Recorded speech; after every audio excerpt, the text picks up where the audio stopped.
Tere, hea Raplamaa podcasti kuulaja ja vaataja. Me siin Raplamaa podcastis siis räägime huvitavate inimestega põnevatel teemadel ja kes tahab eelnevaid podcaste kuulata, saab seda teha Raplamaa sõnumite kodulehel, meie Spotify's ja YouTube'is. Täna on meil külas uus põnev inimene. Mul on kohe hea meel teda siin tervitada. Minu armas kallis kooliaegne klassivend, pinginaaber lausa. Tere, Mikk! Tere! No kuidas sa ennast ise tutvustad tavaliselt? Oled sa muusik, helilooja, kuidas sa tunnetad?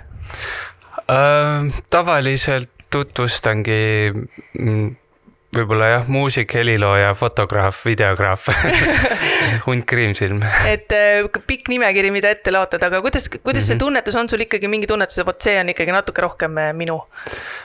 Pigem ikkagi muusika on jäänud selleks, et muusikat meeldib mulle ikkagi kõige rohkem teha. Või selles mõttes fotot ka samal ajal võimegi rääkida sellest nii-öelda sümbioosist, et kui mul stuudios istudes muusikas saab nii-öelda villand, siis ma olen alati kuhugile metsa. Neid hetki ikka on siis, kui saab villand? Oleneb perioodist jah, et vahel kui on mitu filmi või plaat käsil, et siis on ikkagi tuleb neid hetki tihti ette, jah. No mis hetkel sa ise tajusid, et sinust sai nüüd nii-öelda professionaalne muusik, et ma siin natukene nüüd hakkan küll eietama, aga mul meenub ikkagi see hetk, kuidas me seal põhikoolis ja lava peal kahekesi laulsime. Ainult sina võid mu maailma muuta, me olime teile teinud omad sõnad, kui ma ei tea, kas sa mäletad seda? Vist midagi tuleb meelde küll, jah. Issa, mul tuli isegi sõnad meelde, kui ma siia sõitsin hommikul autoga, et mis hetk see oli, kui sa ikkagi läksid nagu täitsa professionaalseks muusikuks? Ma arvan, et see võis olla circa selline 2014, 2015, umbes selline aeg. Sa ju osalesid Superstaari saates. See oli ikka väga ammu. Siis ma kuidagi veel ei tajunud seda nii hästi, et see oli tagantjärele mõeldes päris kummaline nagu samm, aga samas oli vajalik, järelikult oli vaja läbi teha see. Kas see midagi õpetas, andis sulle juurde või oli see lihtsalt selline üks hetk su elust, mida sa nagu väga enam ei mäleta? Eks ma mäletan ikka mingeid hetki, aga võib-olla ta on kindlasti väga hea stardipukk, aga vokaalselt oleks tahtnud sellel ajal kindlasti juba parem olla. Okei. No ja esimene album tuli sul välja siis millal juba? See oli äkki 2014 oli Ärgak EP ja samal ajal tegime sõbra Uku Kübaraga, kes on ka Raplast, tegime sellist bändi nimega Mitsutsu või Mikuku. Issand, see mul polnud üldse meeles, nüüd kui sa ütled, siis tuleb täitsa meelde. See oli süke alternatiivbänd. Ja sellele esimesele albumile sa ju kogusid hoo endast raha, ma mäletan, oli nii? Jaa, oli küll, jah. Jaa, mul endalgi on see isegi seal kodus täitsa olemas. Okay. See on halli musta, aga ma mäletan siuke plaat. Jaa, oli küll, jah. No täna on selle plaadi ju üks lauludes Spotify's vist kõige kuulatum lugu, kui ma ei eksi, Seis. Seis oli järgmiselt albumilt, tegelikult Ärgake albumit tegelikult ei olegi praegu kuskil üleval. Et hetkel ta on maas, aga varsti tuleb vist tagasi, ma arvan. Mis mõtted on selle vana plaadiga? Vana plaadiga. Ma ise enda albumit väga enam ei kuula või järgi ei kuula niimoodi, et ma arvan, et see loomisprotsess on nii tihe, et kuidagi saab kuulatud seda muusikat nii palju, et sul saab sellest nii-öelda nii villand. et siis kuidagi järgi ei kipu nagu kuulama neid albumeid ka. No põhikooli ajast mäletan jälle kõik ponietama, aga mis sa teed, kui on igast momendid meeles, et me ikkagi sinuga kuulasime ju väga palju rockmuusikat, Green Day'd ja System of a Down'i, rasket muusikat. Kui palju sinust seda rockimikku veel järgi on? Väga ei ole, et ma rocki kui sellist nii-öelda väga palju ei kuula, välja arvatud kuskil rattaga trenni tees või niimoodi. Et siis ma vahest kuulan mingisuguseid lugusid, aga mingit Slayerit ja sükest asju ma ei suuda enam kuulata. No ja kuidas sa kirjeldaksid siis oma muusikat nendele, kes ei ole seda üldse kuulanud? Väga raske küsimus. Võib-olla indie, folk, akustiline ma ei tea, ambient, et kuidagi nii võib-olla, mingi segu. Ma täna hommikul tööle sõites teadlikult panin Spotify'st käima sinu siis artisti selle playlisti ja kuulasin ja tekkis kohe selline nagu sen tunne natukene, et istuks kuhugi maha looduses ja siis paneks selle taustal käima, et võib-olla see nagu annab seda hästi edasi, et ta on hästi rahulik, on ju, meloodiline. Et oled nõus? Jaa, okei, olen nõus. No, muusikast veel rääkides. Sa oled teinud päris mitmele filmile, seriaalile muusikat. Kuidas see töö sinuni jõudis nii-öelda? Eks ta niimoodi selline ülesehitamine on olnud nii-öelda karjääriliselt, et esimene film oli Martti Helde Skandinaavia vaikus ja siis sealt kuidagi läks edasi, et siis tegime koos Ergo Kullaga mõned filmid Talve ja Soo ja siis sealt on juba edasi läinud, et viimased filmid, sarjad olidki nüüd Pimeduses sari, siis Ove Mustinguga koos, siis Epp-Maria elumaalides siuke dok Epp-Maria Kokameest ja Anu Aun oli režissöör ja siis üks Frans Malmsteni sari ka viimasel piiril, mis jookseb Go3-s praegu. Aga praegu on midagi veel käsil filmimaastiku mõttes või mitte praegu? Jaa, on küll. Suve lõpupoole hakkan tegema ühte, et see on veel saladuse all. Okei, ootan põnemusega. Kuidas see protsess sul välja näeb, et te ikkagi istute ju kuskil stuudios maha, ma arvan, ja panete mõtted kokku või on see kuidagi, et sa lähed ikkagi sinna loodusesse ja sealt tuleb see mõte? No tavaliselt on ikkagi, inspiratsiooni kogumine käib looduses, aga ikkagi töö kui selline käib stuudios. Et tavaliselt režissööriga põrgatame mõtteid, kus miskit võiks olla, mingid referentsid antakse isegi ette vahel. Ja siis tuleb lihtsalt tööd teha.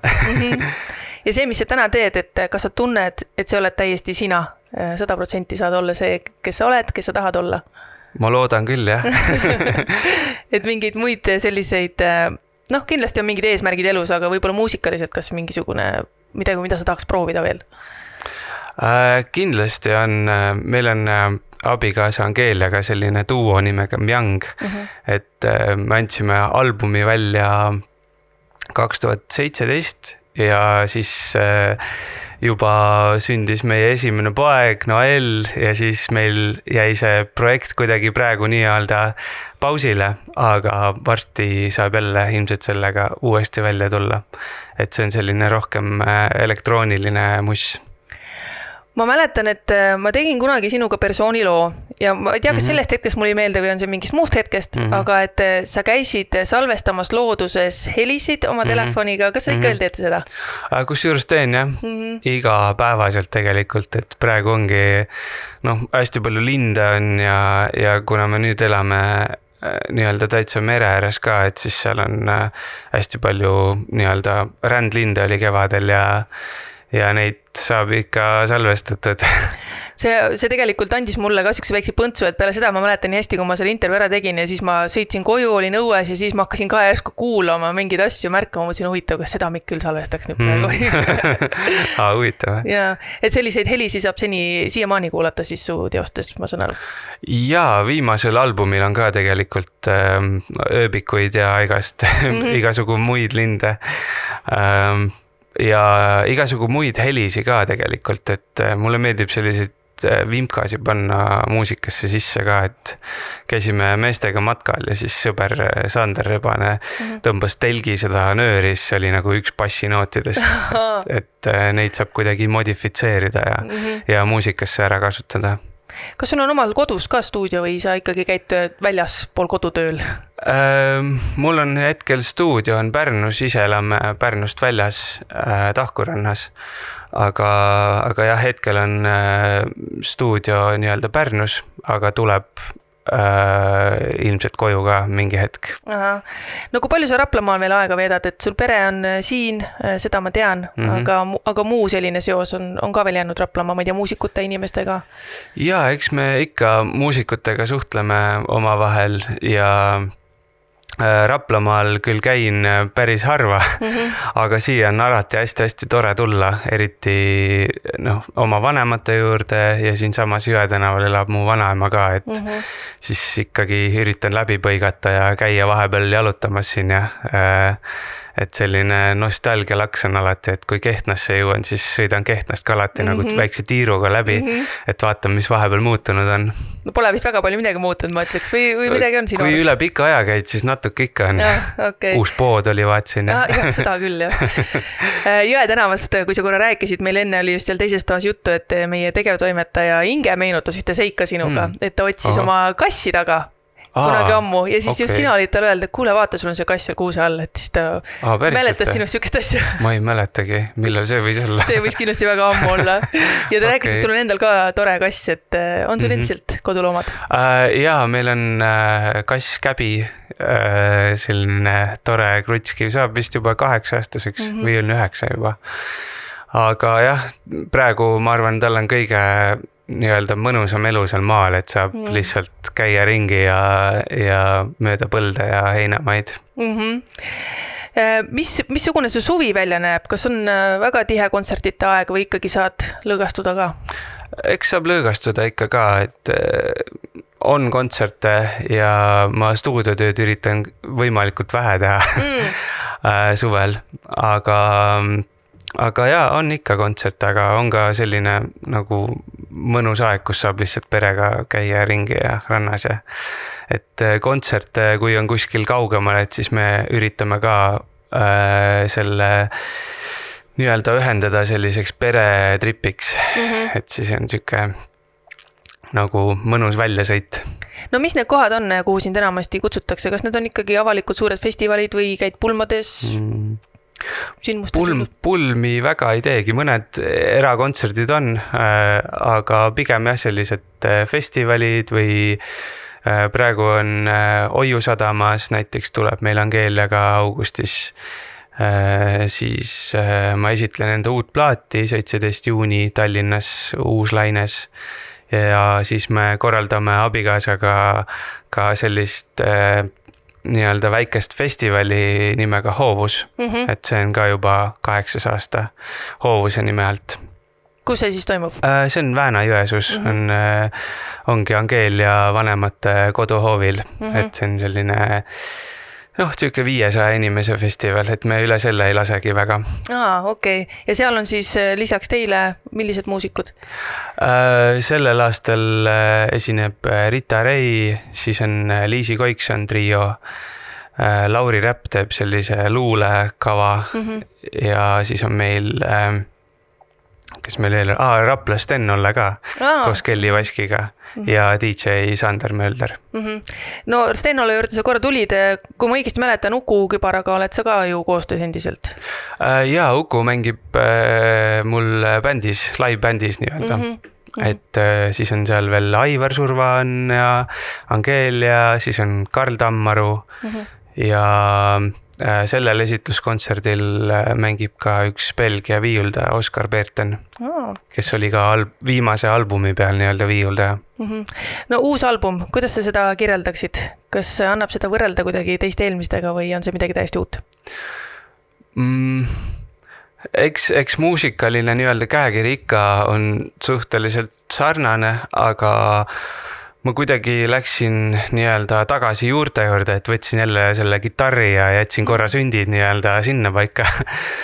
Aga ta on selline kuidagi, mulle endale meeldib, et ta on selline rohkem kuidagi, ma ei tea, kas positiivsemates toonides ja kuidagi selline lihtsa vaibiga. Et see oligi selline eesmärk ka. Kui sa kitarrist juba rääkisid, siis ma täna mõtlesin selle peale, et kui palju sa kitarri taga üldse oled veel ja ma ei mäletanud, et kuidas see sinu jaoks alguse sai, kas see oli Kehtnas muusikakoolis või käisid sa Raplas, ma ei mäleta? Kehtnas ja. Seal oli tegelikult päris mitu õpetajat, et peaaegu iga aasta vahetas õpetaja. Ja need õpetajad andsid ka omakorda mingisugust inspiratsiooni ja andsid erinevat muusikat kuulata ja päris sealt sai ikkagi kõik see alguse. Aga vaata, noortel tekib vahepeal selline, et enda lapse pealt näiteks praegu mängib klaverit on ja praegu on tal hästi suur tuhin peal on ja 7-aastane, varsti on ta 13, 14 on ja siis tekib ilmselt see plokk, et kuidas sina sellest, oli sul seda plokki ja kuidas sa sellest üle said? Eks ma mäletan ikka oli hetki, kus võtsin kitarril keeled maha ja siis kitarr seisis mingi nädal aega niimoodi, siis ma mäletan, mu vanaema sai mu peale pahaseks, et kuule, miks sul kitarril keeled maas on.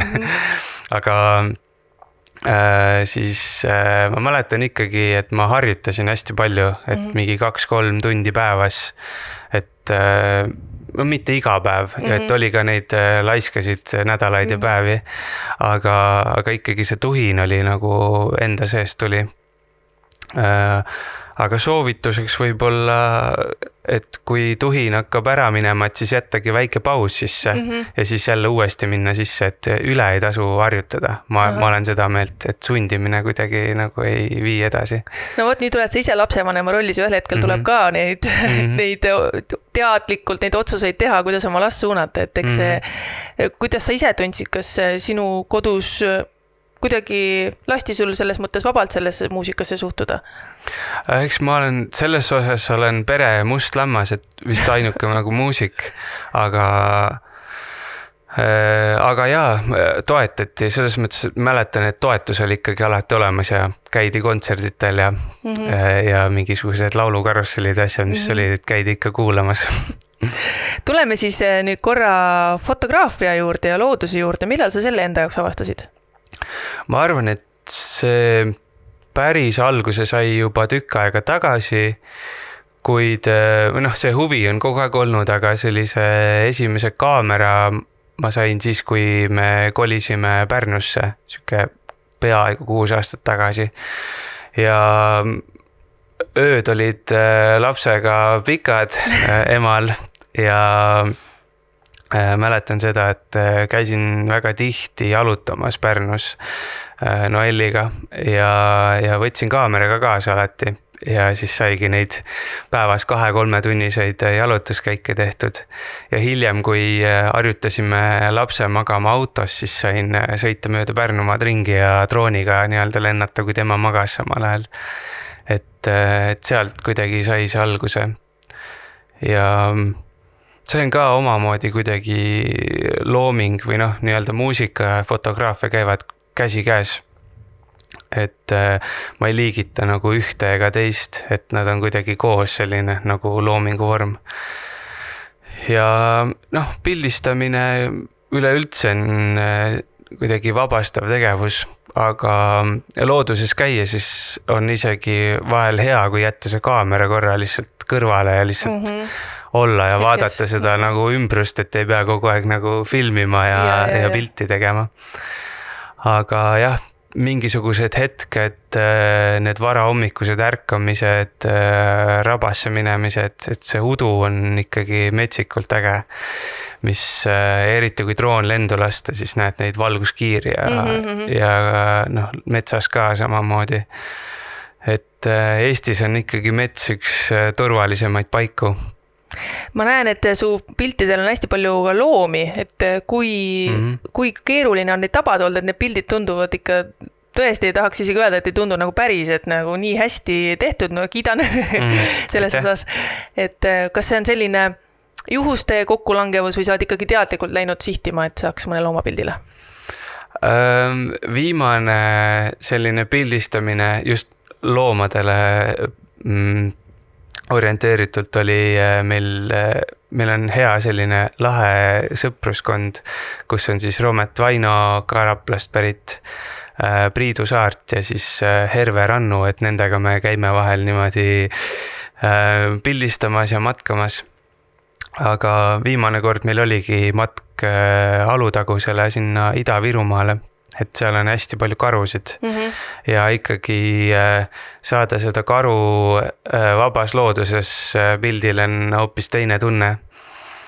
Ja muidugi on ka suur vahe selles, et kas sa oled üksi või sa oled kolmekesi, et kolmekesi võib-olla julged lähemale minna sellele loomale, et üksi oleks võib-olla kiiremini nii-öelda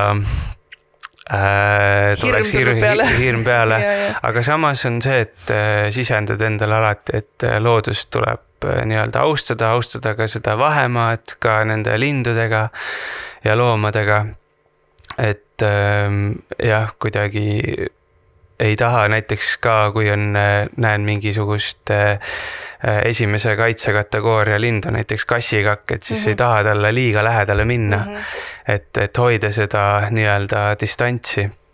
Aga muidu karude pildistamine on küll selline väga hasarti tekitav, et seal Alutagusel on neid hästi palju. Tegelikult Raplamaal on ka täitsa palju neid, eriti seal ka kuskil Loosalu ja seal Kaiu kandis ja ma tean ka, et seal liigub neid. Ja meil just oli juttu sellest eelmine nädal, et kuna meil seal Kuimetsas nähti ju täitsa alevi vahel, kortermajade vahel karu on ju. Niimoodi, okei. Ja kuna ma olen suur jooksusõber ja ma käin jooksmas, siis täitsa tekib hirm on ju, et kui need karud seal niimoodi vabalt on, aga mind suudeti juba maha rahustada, et ega nad ei taha sind. Ei, nad pigem, Eesti mõmmi on väga kartlik, et pigem jah, seal Alaskal grislid ja teised liigid, et seal on, nemad on pigem sellised, et näevad inimest kui nii-öelda saaki ka. Aga olen käinud ka Soomes, seal ida-põhja Vene piiri ääres seal pildistamas Varjes nii-öelda. Et Eestis on ka tegelikult võimalik käia Varjes, on seal Alutagusel, et ostad omale koha ja jääd ootama nii-öelda, et seal on see kujunenud ka omaette turismiks. Et nii-öelda tullakse kuskilt üle maailma kokku ja siis tahetakse neid karusi näha.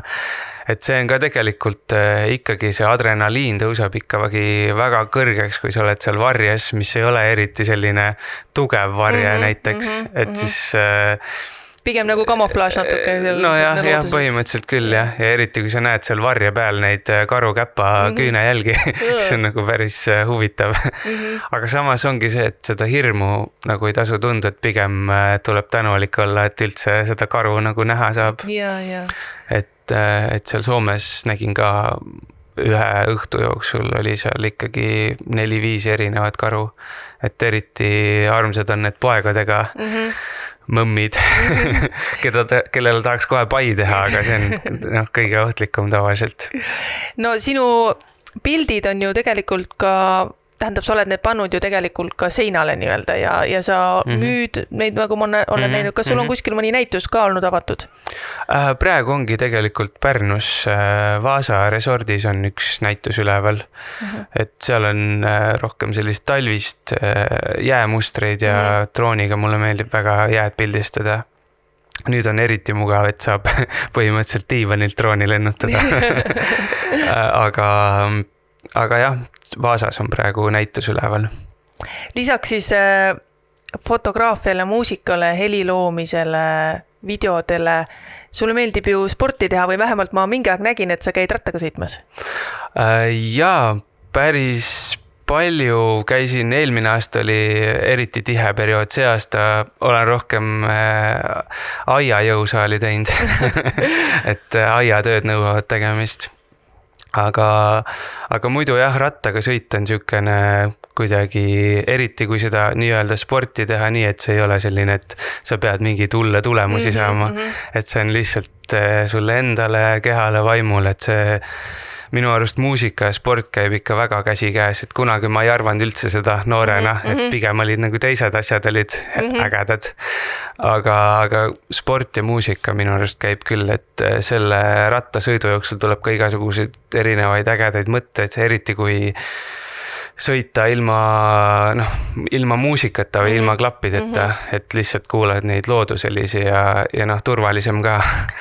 Et väga paljud sõidavad muusikaga, et ma olen ise ka vahel, kui ma näen, et autosid ei ole ja et on nagu turvaline, siis ma olen ka kuulanud. Aga kõige mõnusam on ikkagi nii, et sõidad ilma nii-öelda väliste segavate faktorite. Kuidas ise tunned, kui palju inimesed tänapäeval ise suudavad sellises vaikuses päriselt olla, et tundub, et kogu aeg peab kuskil mingi melu käima, et... Jaa, eks ta on jah, inimene on ju tegelikult loodusest aina kaugemaks jäänud, et kogu aeg on vaja mingit stiimulit, et oleks nagu põnev ja telekas mängib 24/7 ja mingisugune ja samal ajal veel oled telos, kui vaatad mingit filmi, et see on nagu jah, mida tahaks enda puhul ka, et seda sotsiaalmeedias olemist nii-öelda vähemaks saada. Aga paraku hetkel on see nii-öelda tänapäeva muusikuna eriti see turundamine ja kõik käib nagu selle kaudu, et muud moodi väga ei olegi. Mis esimene asi on, mis nüüd ees ootab sind, kui sa siit laua tagant ära lähed? Sa pidid appi minema vanematele. Jaa, ma lähen maale Kehtnasse, lähme teeme isa ja vennaga puid. Vanaemal aitame teha. Et jõuad veel selliseid asju ka teha kõige selle muu kõrval, mis sul elus? Jaa, muidugi jõuab, et ega mul nii kiire ka ei ole. Eks see valikute küsimus ka, prioriteetide küsimus? Eks kindlasti jaa, et vahel on tõesti sellised perioodi, kus ei jõua üldse vanemate juurde ja peregagi jääb sellist aega, et aga muidu küll jah, et kuidagi tore on siia maale ka jõuda vahel. Kui ma ei tea, kuidas seda sõnastada, aga kui keeruline või lihtne on teie jaoks olnud Angeeliaga kõik asju koos teha, muusikat koos, ma tean, et tema teeb ka natuke kunsti ja olen näinud, et kas see on teil selline loomulik sümbioos või kuidas te ise tunnetad? Pigem on jah, et või ongi täielikult, et selline kodune sümbioos nii-öelda, et Noel meil ka lasteaias ja käis, meil on selline suhteliselt vaba rändamine, et kunagi oli väga palju seda, kui me elasime Sauel, et siis tahad nädalavahetuseti käia kuskil looduses, aga praegu on nii, et kuna me elamegi looduses, et siis ei tunnegi seda, et oleks vaja kogu aeg kuskil käia. Et siis me toimime nii-öelda seal Pärnumaal ja Angeelia maalib hästi palju ja samamoodi teeb muusikat, et nüüd varsti ma arvan hakkamegi uut plaati tegema. Millest sa unistad? Millest ma unistan? Stuudiomaja oleks vaja. Aga see on materiaalne nii-öelda. Võib-olla unistan, et võiks perega mingitesse ägedatesse kohtadesse minna üle maailma nii-öelda, et tahaks rohkem reisida tulevikus ja käia kuskil, ma ei tea, pole Islandil veel käinud, et tahaks väga Islandile minna ja Patagooniasse näiteks, Lõuna-Ameerikasse ja Gröönimaale tahaks minna, et sellised fotogeenilised kohad tõmbavad. Ja sinu igapäev praegu siis täiesti oleneb nädalast ilmselt on ja üks nädal teed pilte või üks päev nädalast teed pilte näiteks, siis jälle teed natuke muusikat, siis käid rattaga sõitmas ja käid vanaemal abiks. Et täpselt nii see iga nädal sul ongi siis ikka natuke kaootiline, aga... Ja mulle selline 9-5 nagu struktureeritud töö nagu ei meeldi, aga vahel, kui on kiiremad ajad, näiteks ongi mingi film on vaja valmis teha või sari, siis see rutiin on ka tegelikult hästi tore vahelduseks, et kus ongi, et teed 8-5 teed muusikat ja siis, ma ei tea, lähed trenni ja siis oled perega, et sellised rutiiniperioodid on ka tegelikult toredad. Kas muusikaliselt on sul veel mõni täitmatu unistus? No ma ei tea, mõned unistavad näiteks Eurovisioonile minekuks on ja see võib-olla siin nii palju kõneta, aga midagi muud. Et saaks veel rohkem muusikat teha. Klišee. Aga otseselt sellist mingit goali või nii-öelda unistust, mida nüüd hakkaks kohe, tahaks täitma hakata, et maailma parimaks bändiks saada ei ole. Aga mõne muusikuga võib-olla koostöö, kellega ei ole veel õnnestunud? Jah, võib-olla tõesti kunagi. Mõned nimed on küll olnud käinud aegadest läbi, kellega tahaks teha. Fink on näiteks hästi lahe mees. Ja ei teagi, tulegi pähe rohkem praegu. No selge, ma tänan sind igal juhul siia Raplamaa podcasti tulemast. Ma soovin sulle edu, varsti tuleb sul uue albumi esitlus. Kindlasti see saab olema sinu jaoks siuke suur moment. Ja ma usun, et see läheb sul väga hästi ja et sul üleüldse elust kõik kulgeb liueldes. Aitäh sulle kutsumast.